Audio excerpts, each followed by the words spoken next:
Bonjour, bonsoir chers frères et sœurs, je vous salue vous qui aimez l'histoire. Nous poursuivons la série des vidéos sur le livre des morts des anciens Égyptiens, que moi j'appelle le livre de vie. Alors nous abordons le chapitre 29 et vous allez comprendre beaucoup de choses sur la vision de nos ancêtres anciens Égyptiens au plan spirituel et de la vie du défunt après la mort, sa vie dans un autre espace, dans un autre temps, qui est un espace invisible. Mais écoutons bien ce que le défunt dit, notamment au niveau du chapitre 29. Alors, il est intitulé « Formule pour que ne soit pas enlevé le siège de la pensée de celui qui est proclamé juste dans l'empire des morts. Qu'ils disent, mon cœur est en ma possession. Il ne me sera certes pas enlevé. Je suis le maître des cœurs, celui qui tranche les viscères du cœur, et je vis de la vérité, étant celui qui existe par elle. Je suis Horus qui habite les cœurs, l'être intime qui habite le corps. Je vis comme quelqu'un qui pense que mon corps, il ne me sera pas enlevé. Le viscère de mon cœur m'appartient. Qu'il ne soit pas coursé contre moi, que la terreur ne m'accable pas de ce qu'il est enlevé, tandis que je suis dans le sein de mon père Geb et de ma mère Nout. Je n'ai pas commis de choses abominables contre les dieux. Je ne suis pas déchu par là, étant proclamé juste. Alors, là encore, comme je le dis souvent, le terme des dieux ici, en fait, il s'agit des néterous, c'est-à-dire des manifestations de l'unique divinité Nétière. Alors, que dit le défunt ici? Il dit que son cœur ne lui sera pas enlevé. Parce que le cœur, c'est quoi? C'est le siège des sentiments, mais il veut parler du cœur intérieur, de l'être intérieur. Et il dit qu'il est maître de son cœur, c'est-à-dire il est maître de son être intérieur. Et il fait quoi? Il s'identifie à Horus.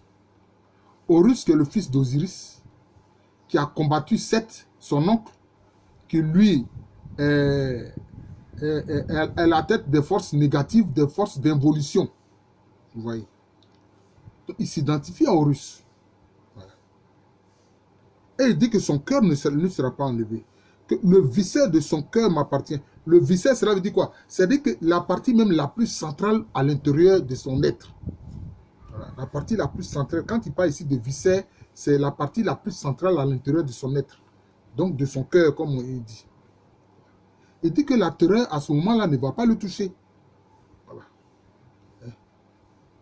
Parce qu'il est dans le sein de son père Geb. Geb, c'est quoi? C'est le Néterou, c'est-à-dire l'attribut divin qui correspond à la terre. L'attribut divin qui correspond à la terre. Et il dit quoi? Et de ma mère Nout. Nout, c'est l'attribut divin qui correspond au ciel. Et Nout, l'attribut divin qui correspond au ciel, est considéré comme un être féminin. Voilà, c'est pourquoi il dit ici, et de ma mère Nout. Et il dit, il n'a commis aucune chose abominable contre les Néterous. Bon, ils ont mis ici contre les dieux, mais contre les Néterous, c'est-à-dire contre les attributs divins. Voilà. Et il dit, il n'est donc pas déchu et qu'il est proclamé juste. Vous voyez. Donc, à chaque fois, on voit bien qu'il y a la question de l'identification à la divinité. Il y a la question de l'identification à la divinité. Voilà.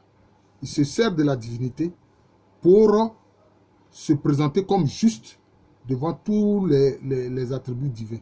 Ouais, devant tous les Néterous. Et ça, c'est important. Voilà.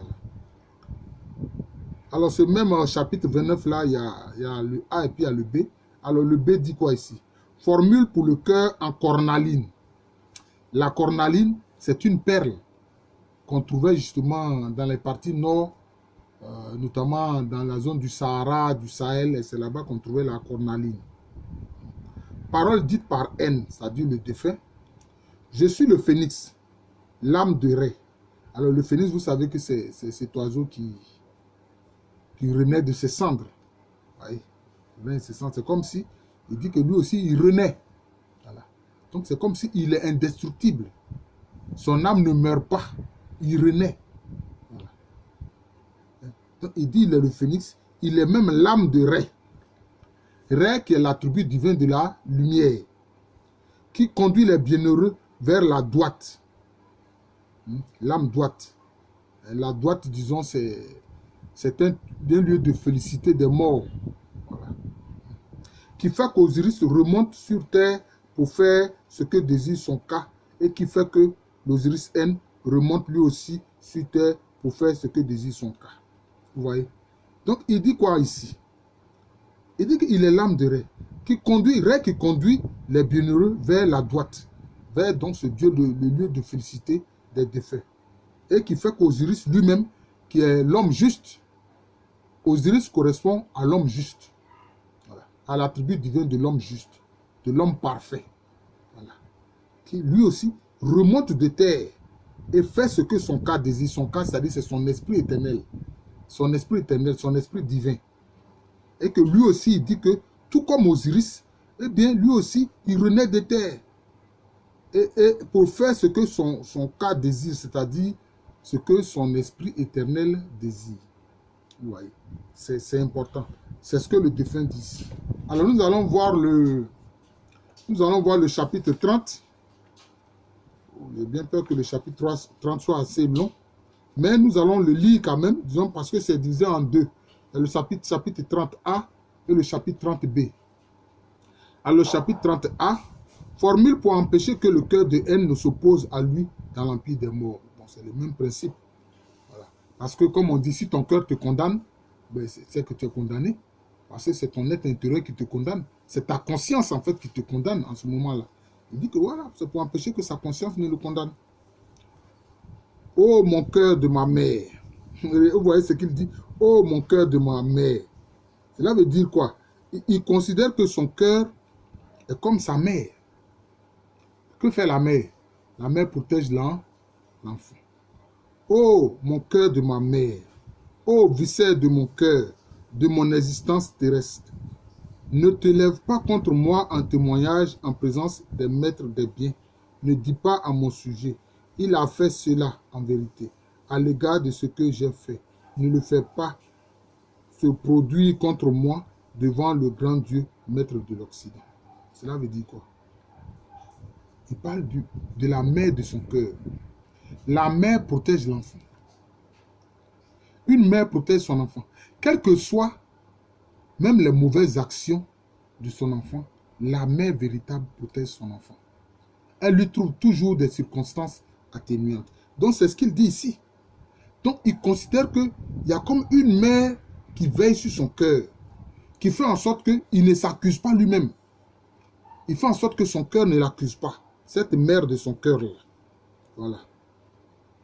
Tu vois. Et donc, il dit à cette mère-là de ne pas dire à son sujet ce qu'il a fait, hein, qui peut le condamner devant le grand Dieu, maître de l'Occident. Bon, le grand Dieu, c'est qui? En fait, c'est Nietzsche. C'est Nietzsche. Il est maître de l'Occident quand il s'occupe de la zone des défunts, parce que l'Occident, c'est là où le soleil disparaît à l'horizon. C'est là où les morts vont. La barque de Ré, hein, chaque fois, va vers l'ouest, vous voyez, et remonte comme la course du soleil, vous voyez. Donc c'est cela.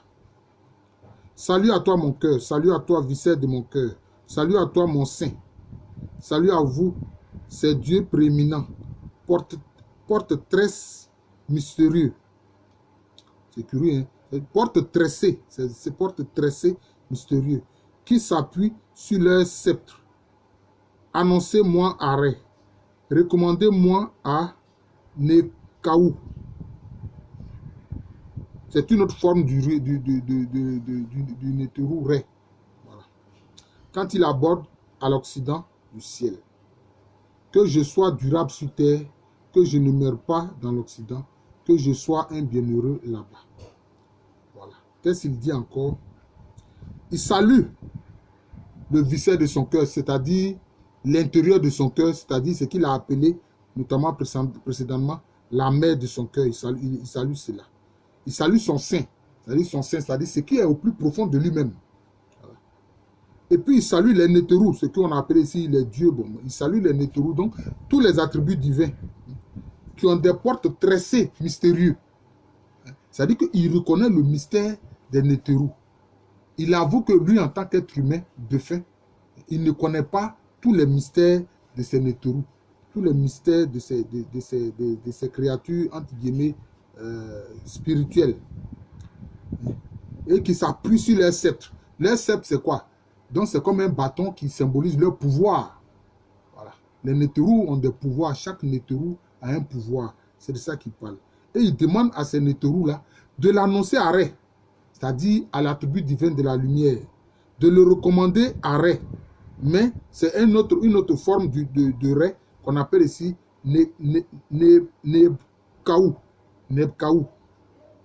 Quand justement Ré aborde l'Occident du ciel. C'est-à-dire quoi? Quand Ré est dans sa barque et qu'il aborde l'Occident du ciel. Parce que quand Ré, dans sa barque, aborde l'Occident du ciel, il est attaqué par les forces d'involution. Il est attaqué par les forces du mal, notamment Apophis, aussi sous la forme d'un serpent énorme, d'un dragon, en tout cas d'un reptile. Vous voyez? Et qu'il dit que qu'il lui soit durable sur terre, qu'il ne meure pas dans l'Occident.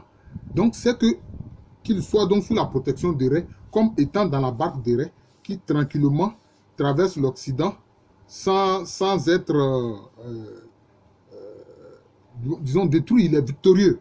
Chaque fois, il est victorieux des forces du mal. Il est victorieux d'Apophis et de tous ceux qui servent ces forces d'involution, qui servent ces forces du mal.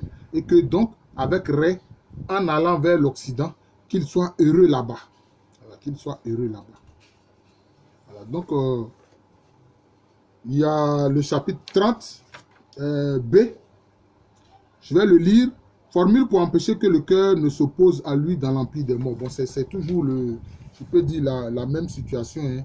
Qu'ils disent, oh mon cœur de ma mère, oh mon cœur de ma mère, viscère de mon cœur, de mes différents âges, ne t'élève pas contre moi en témoignage, ne t'oppose pas à moi dans le tribunal, ne montre pas d'hostilité contre moi en présence du gardien de la balance. Bon, cela veut dire quoi? Il demande encore à son cœur d'être une mère, de le protéger et que cela ne l'accuse pas devant le gardien de la balance. C'est-à-dire quoi? Le gardien de la balance, c'est quoi?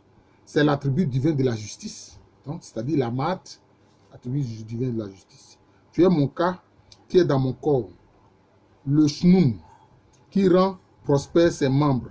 Voilà, donc son cas ici, il invoque son cas, c'est-à-dire l'esprit éternel qui est en lui et qui, disons, lui donne des forces à ses membres, à ses pieds, à ses mains, à son bras, etc. Monte vers le bien qui nous est préparé là-bas. Donc lui, il a recours au bien, c'est le bien qu'il veut, c'est ce qu'il proclame. Ne rends pas puant mon nom pour les assesseurs qui mettent les hommes à leur vraie place. Ne rends pas puant mon nom, c'est-à-dire que sa réputation ne soit pas souillée. Voilà, que sa réputation ne soit pas souillée, que sa réputation ne fasse pas qu'il soit condamné. Parce que c'est comme s'il estime que quelqu'un qui se comporte mal, son nom est puant. Parce qu'il a une mauvaise réputation. Voilà. Parce que quand on a une mauvaise réputation, cela veut dire qu'on pue. Voilà. Il y a certains qui ne savent pas ça. Ce sera bon pour nous, ce sera bon pour le juge, ce sera agréable à celui qui juge. N'imagine pas de mensonge contre moi devant le grand Dieu, maître de l'Occident. Cela veut dire quoi? Il veut dire que l'attribut divin qui va le juger, notamment Osiris, voilà. Et même devant le grand Dieu, maître de l'Occident, c'est-à-dire Ré, hein, qui est chaque soir dans sa barque pour traverser l'Occident, que tout cela lui soit favorable. Et il dit quoi? De ta noblesse dépend d'être proclamé juste.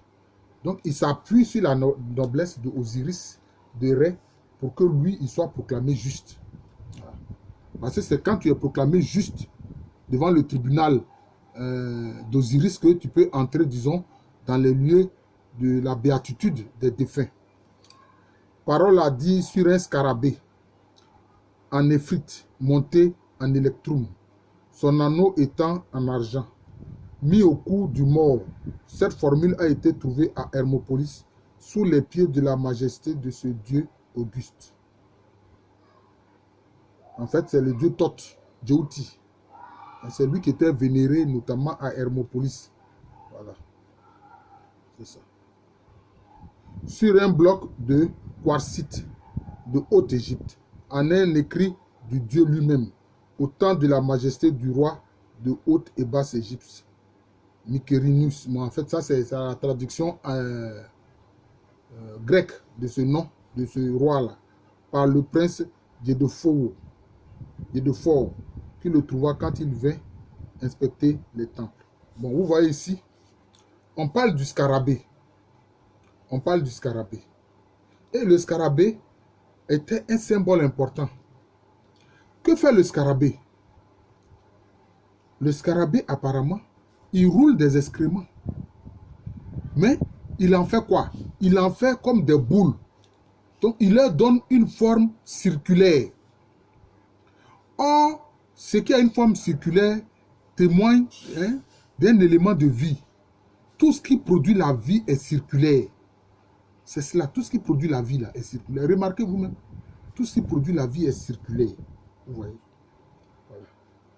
Donc, il dit que ce scarabée en néphrite, c'est-à-dire qui est en une pierre précieuse, montée en électrum, encore une autre matière précieuse, son anneau étant en argent, encore une matière précieuse, mis au cou du mort. Tout ça, on met ça au cou du mort. Mais c'est comme un pendentif, mais qui a la forme de scarabée, avec des pierres précieuses, et puis aussi avec le métal argent. Et puis on prononce dessus la formule à l'honneur du Nétérou Djéouti, de Thoth. Voilà. Voilà. Dieu Auguste, écrite sur un bloc de quartzite en Haute-Égypte. Voilà. En un écrit du Dieu lui-même, au temps de la majesté. Bon, ça dit que il dit que cet écrit-là, c'est Djéouti lui-même qui l'a fait au temps du Nessout, qu'on appelle improprement Pharaon, Mykerinus, par le prince Djedephore, qui le trouva quand il vint inspecter les temples. Voilà. Donc, il dit ce prince-là a trouvé cet écrit de la main même de Nétérou Thoth. Vous voyez. Et vous voyez ici l'importance du scarabée. L'importance du scarabée. Qui roule des excréments, mais qui en fait, je peux dire, une boule. Qui en fait une boule. Parce que quand l'excrément est roulé comme ça, c'est roulé comme ça, à un moment donné, l'excrément ne produit plus la mauvaise odeur. Ah oui. L'excrément ne produit plus la mauvaise odeur. Après un certain temps, l'excrément ne produit plus la mauvaise odeur. C'est comme même les chairs en putréfaction. Après un moment donné, non. En général, un an après, le défunt enterré, bon, il n'y a plus de mauvaise odeur dans la tombe. Alors, je vous remercie. Je suis le professeur Ralou Kwame René, professeur titulaire d'histoire à l'université Félix Houphouët-Boigny. Alors, c'est vrai, il n'est pas facile de faire le commentaire du livre des morts. Mais, si vous avez suivi les commentaires que j'ai fait jusque-là, jusqu'au chapitre 30, c'est-à-dire le chapitre 29 et le chapitre 30, vous avez constaté une chose. Le défunt, l'Osiris N, s'appuie toujours sur un hétéro, c'est-à-dire sur un attribut divin. Il s'appuie toujours sur un attribut divin. Il s'identifie à cet attribut divin-là pour ne pas être condamné devant le tribunal d'Osiris. Vous voyez, pour ne pas être condamné devant le tribunal d'Osiris. Vous voyez. Il s'identifie à un attribut divin, que ce soit à Ré, que ce soit à Osiris lui-même, que ce soit à Horus, etc. Et il proclame même que tel Nétérou est son père, comme Geb, on l'a vu ici, tel Nétérou est sa mère, comme le cas de Nout, qui est, disons, l'esprit, l'attribut divin du ciel. Du ciel, vous voyez. Donc, c'est ça. C'est ça. Une fois qu'on a compris ça, on comprend totalement la totalité, je peux dire, de tout ce que les anciens Égyptiens ont écrit concernant le livre des morts. Mais je le dis en passant, sans prosélytisme. C'est ce que le christianisme fait. Le chrétien, il s'identifie au Christ Jésus. C'est tout. Voilà. Il s'identifie au Christ Jésus. Donc vous voyez que les religions dites abrahamiques, leur source, c'est l'Égypte antique. Leur source, c'est l'Égypte antique. C'est tout. Quand le chrétien s'identifie au Christ, en disant que le Christ a pris ses péchés, si le Christ a pris ses péchés, ça veut dire que lui, il n'a plus de péché. Et que lui, il n'a pas à être jugé et condamné, puisque le Christ a été jugé à sa place par, comment on appelle ça, ce gouverneur romain. Donc c'est cela. Ponce Pilate. Voilà, donc c'est ça. Et c'est ça qu'on voit ici, avec les anciens Égyptiens. Voilà. Mais il y a quand même quelques éléments qu'on peut commenter comme des éléments de complément.